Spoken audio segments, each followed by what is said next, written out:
Puis on va en prendre deux et puis Marie-Noël répondra parce que sinon on n'aura pas le temps de faire l'autre.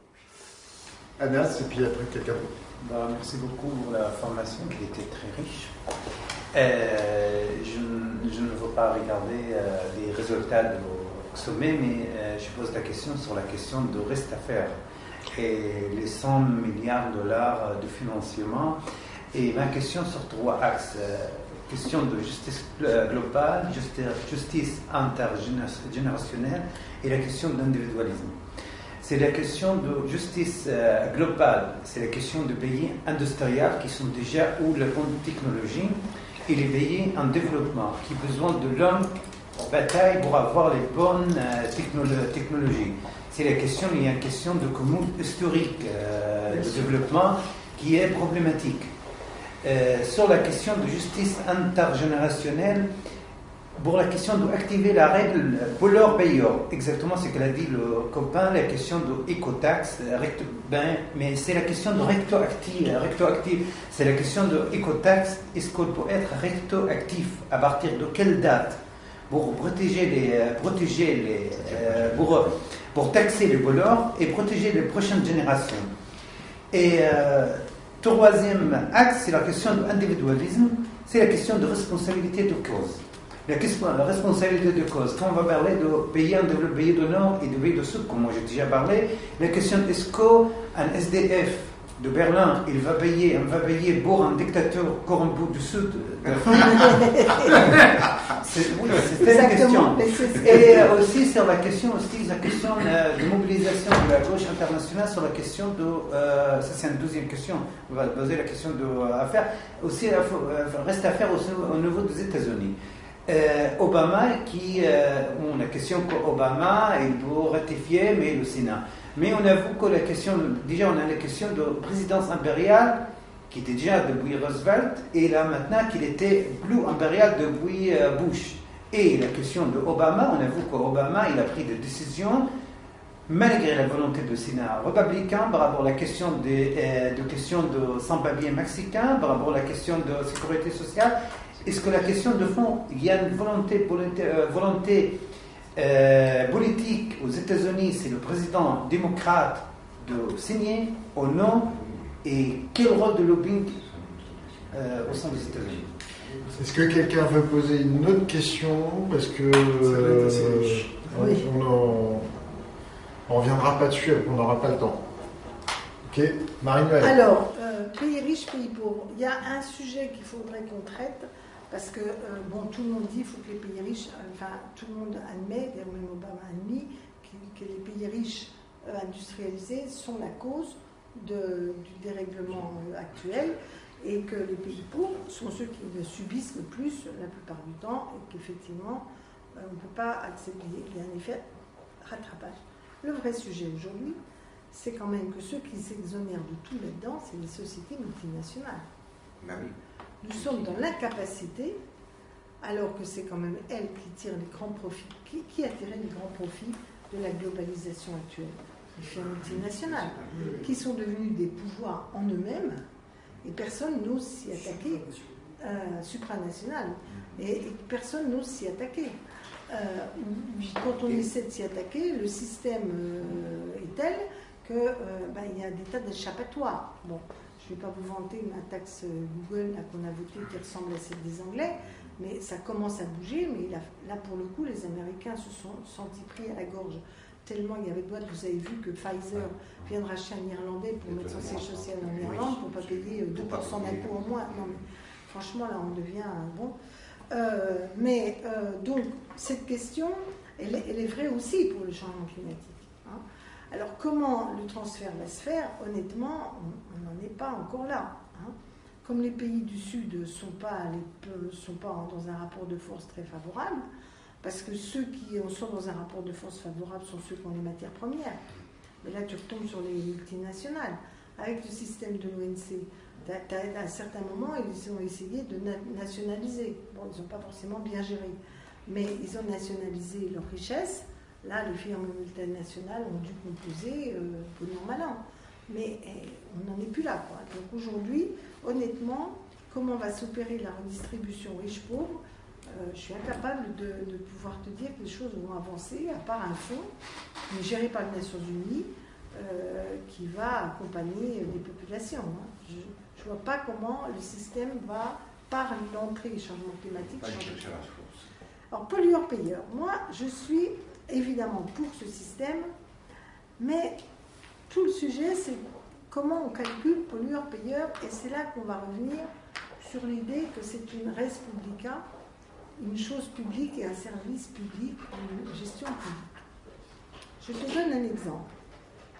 Quand tu payes l'eau, tu prends une commune riche qui a refait tout son assainissement, qui est donc tip-top en qualité d'assainissement. Elle va avoir une notation à l'agence de bassin qui fait que si elle veut encore changer un bout de tuyau, son taux de subvention va être très bon puisqu'elle est très peu pollueuse. D'accord ? La commune d'à côté est pauvre. Elle n'a pas pu faire l'assainissement de tout son territoire. Elle est donc pollueuse. Elle va avoir moins de taux de subvention parce qu'elle est pollueuse. D'accord ?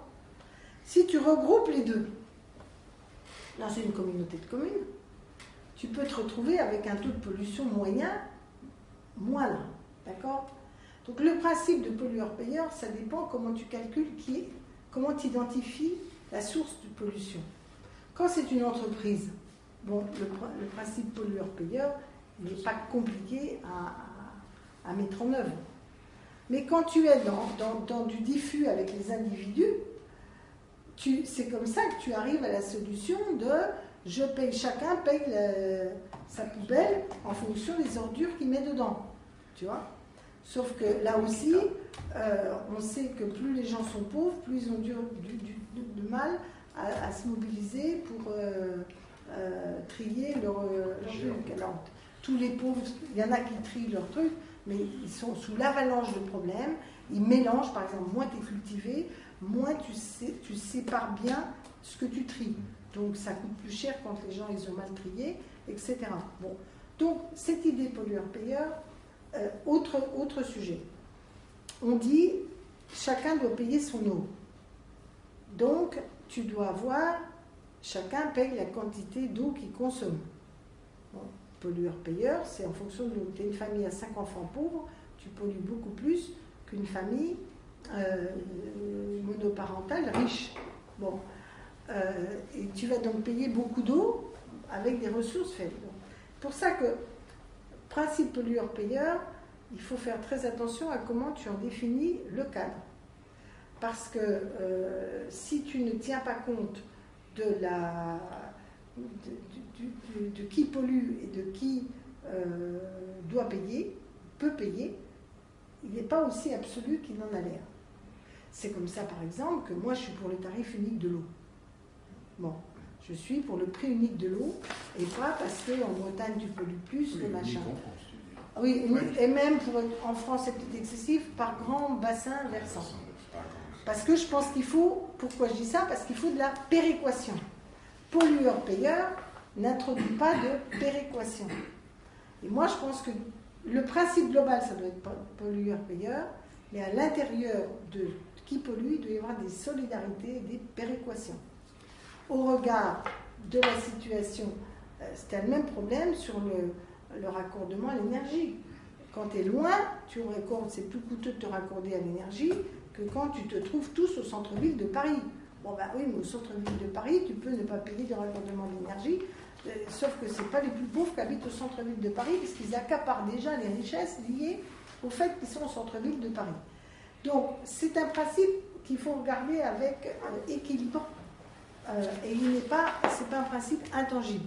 En même temps, il n'est pas normal qu'il y ait des gens qui s'enrichissent sur le dos de la pollution. Ça, non mais c'est le cas, parce que on a aussi un autre sujet, et là c'est tout le sujet aussi de nos systèmes, c'est qu'il y a des entreprises qui vivent de la dépollution, qui ont intérêt à la dépollution. Et donc nous, on est dans une culture de sobriété, c'est-à-dire de lutte contre les gaspillages et contre les pollutions à l'origine. Après, évidemment, une fois qu'il y en a, qu'elles sont incontournables, on les traite, mais le principe de « c'est pas grave, on pollue, mais on dépollue », c'est évidemment pas une bonne méthode. Donc, l'écotaxe, effet rétroactif, non. Par contre, moi, je n'arrive toujours pas à comprendre pourquoi on n'a pas accepté la proposition qu'avait faite Cuvillier, qui était de dire l'écotaxe doit être définie par région, puisqu'il n'y a pas d'acceptation. Parce que la même chose, je n'ai pas une sympathie pour les bonnets rouges plus que pour les autres, mais il est vrai quand même que la Bretagne est plus enclavée que l'Alsace. Bon. Et donc, faire payer de l'écotaxe, et qu'en plus de ça, si tu prends, selon le camion que tu prends, petit cabotage où les mecs emmènent de l'abattoir à la charcuterie, enfin à l'usine agroalimentaire, le cabotage et qui se paye de l'écotaxe plein pot, c'est peut-être pas ce qu'il y a de plus judicieux en Bretagne, sauf à dire, les gars, vous faites plus rien, quoi, parce que vous ne bougez plus. Bon. Donc, enfin, j'exagère parce qu'on aurait pu faire une écotaxe. Moi, je pense que l'écotaxe devait être régionale. Parce qu'en Alsace, par exemple, on a tout le transit qui est reflux de l'Alsace, de la Suisse et de l'Allemagne qui passe par l'Alsace. Et les Alsaciens sont d'accord pour faire payer l'écotaxe. L'économie alsacienne ne va pas être menacée par le mécanisme d'écotage sur les grands axes alsaciens. Bon. Par contre, les Bretons, soit ils n'en veulent pas, soit ils peuvent la limiter à des très gros camions, dans des axes particuliers, pour que ça ne touche pas plein pot l'économie locale. Le Nord-Pas-de-Calais, ils sont favorables à l'écotaxe. On a tous les mecs qui passent, les camions qui passent sur l'autoroute du Nord, qui polluent, qui machin, qui font des dangers. Bon, ce ne serait pas illégitime qu'ils payent. Bon. Donc, je pense que l'écotaxe, on aurait dû la rendre régionale. Et deuxièmement, je pense qu'il faut encore la rendre régionale vite. À titre rétroactif, ce ne sera pas possible en France. Maintenant, comment rattraper le passif qu'on a avec les pays du tiers-monde? C'est le 1000 milliards dont on parlait tout à l'heure. Oui. Aujourd'hui, que les pays qui sont développés, justement, et concret cela, versent le milliard dont on parlait, pas les sommes, mais les 1000 milliards, et c'est une façon de les faire rattraper. C'est-à-dire si au moins déjà on enlevait les subventions aux énergies fossiles et si on payait les ressources naturelles à leur juste prix pour être en situation de permettre à ces pays-là d'avoir et de mettre cet argent fossile vers les pays pour les aider technologiquement à ce gap nécessaire, là ce serait déjà un effet de rattrapage. De rattrapage, donc au lieu de la rétroactivité, c'est le rattrapage. On arrête de la positif. Ça, l'armée. Sur la présidence impériale ou non d'Obama, non. Est-ce que tu as une réponse? Oui, alors sur les USA, je pense quand même qu'Obama est un des plus écolos qu'ils ont jamais eu. Hein. En même temps, le système institutionnel américain n'est pas si simple. Tu dis, il a décidé, attends, la loi santé, ça a été rare pour que ça passe. Ça évolue aux États-Unis. En fait, ce qui serait idéal avec les États-Unis, c'est de faire signer les États. Parce qu'il y a des États qui sont extrêmement en avance là-dessus.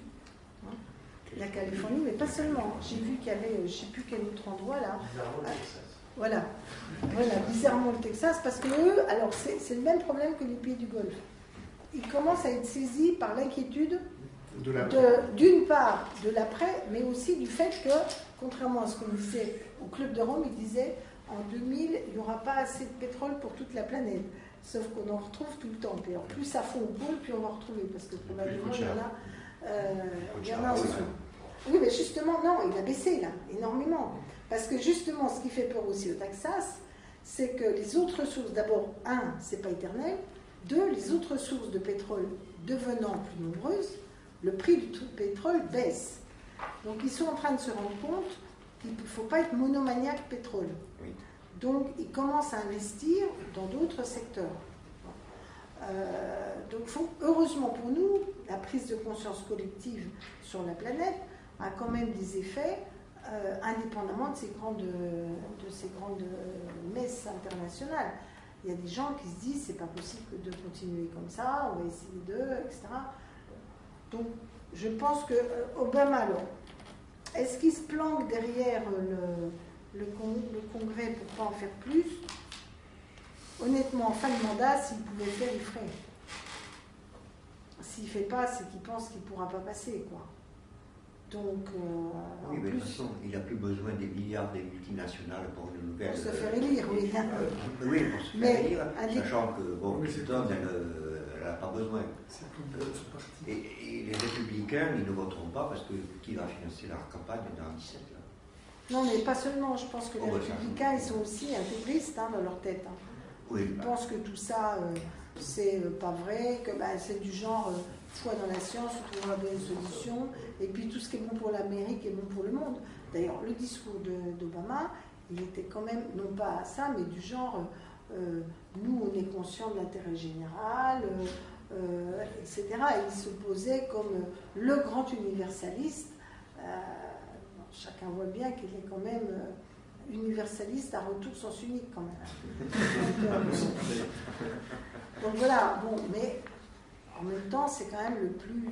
Non, à vrai dire, le plus ouvert qu'on ait eu, c'est Al Gore. Ah oui, mais Al Gore, quelque part, j'ai l'impression que le Wall Street joue moins d'influence que Al Gore, parce que les mécanismes de flexibilité, c'est Wall Street qui les a inventés. Un peu la City, mais beaucoup Wall Street. Là, j'ai l'impression que Wall Street est plutôt dans... il y a des risques sur le carbone, il y a des risques géopolitiques. Ils ne s'occupent pas tellement de regarder, de bloquer, sauf si on faisait la transaction financière. Mais je pense donc qu'Obama a un peu plus de liberté que Clinton sur la question financière. Quand même. Alors maintenant, qu'est-ce qu'il va faire? S'il accepte... tous les 5 ans, s'il accepte que c'est des engagements et pas simplement des... Ce serait déjà pas mal. Bon, bien, mes chers camarades, nous allons il y a beaucoup de libérer. choses qui sont bien dites, mais il y a des choses aussi pas bien claires. Commencer l'historique à partir de... Il y a des choses avant aussi. Oui. Mais de toute façon, quand de la housse sur France 2, toujours tout va bien, mais quand je reste... Oui. oui, là.